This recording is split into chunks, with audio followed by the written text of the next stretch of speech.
మరో breaking news చూస్తున్నాం.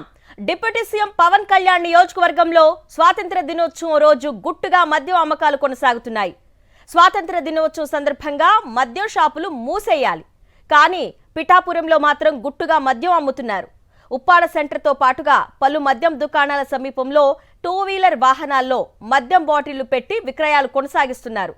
Quarter beer bottle పై 50 రూపాయలు అధికంగా అమ్ముతున్నారు.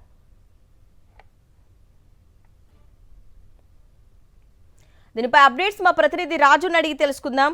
రాజు, అసలు ఈ రోజు ఎంతో స్వాతంత్ర దినోత్సవాన్ని ఘనంగా జరుపుకుంటాం. మద్యం షాపులు, చికెన్ షాపులు అన్నీ బంద్ చేసి దేశభక్తిలో మునిగిపోతుంటాం. అలాంటిది ఇలా మద్యం షాపులు 2-వీలర్లో పెట్టి మద్యం అమ్మడాన్ని ఏ విధంగా చూడాలి?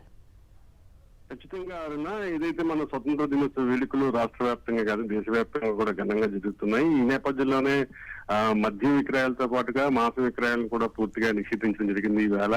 అయితే షాపులు క్లోజ్ చేసినప్పటికి కూడా కొంతమంది వ్యక్తులు షాపులు పక్కనే 2-వీలర్స్ లో మద్యం బాటిళ్లు, అదేవిధంగా బీర్ బాటిళ్లు పెట్టుకుని బ్లాక్ లో విక్రయించడం జరగడం జరిగింది.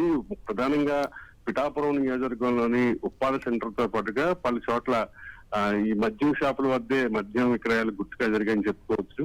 ఆ బార్లు ఏదైతే ఉన్నాయో ఆ బార్ల దగ్గర కూడా ఆ బార్లకు సంబంధించిన సిబ్బంది ఒక చోట నిలబడి ఉంటారు. అక్కడికి వెళ్లి మద్యం కావాలని చెప్పడంతో వెంటనే మరొక వ్యక్తికి పురమాయించి ఆ మద్యాన్ని వాళ్ళకి కావాల్సింది తీసుకొస్తారు. బ్లాక్ లో అయితే అటు క్వార్టర్ బాటిల్ మీద, బీర్ బాటిల్ మీద 50 రూపాయలకి విక్రయిస్తారు. డిప్యూటీ సీఎం పవన్ కళ్యాణ్ ఎమ్మెల్యేగా ప్రాతినిధ్యం వస్తున్నటువంటి ఈ పిఠాపురం నియోజకవర్గంలో ఈ విధంగా మద్యం విక్రయాలు అమ్మడం పట్ల అటు మహిళలు, ప్రజలు కూడా ఆగ్రహం వ్యక్తం చేస్తారు. Okay Raju, thank you.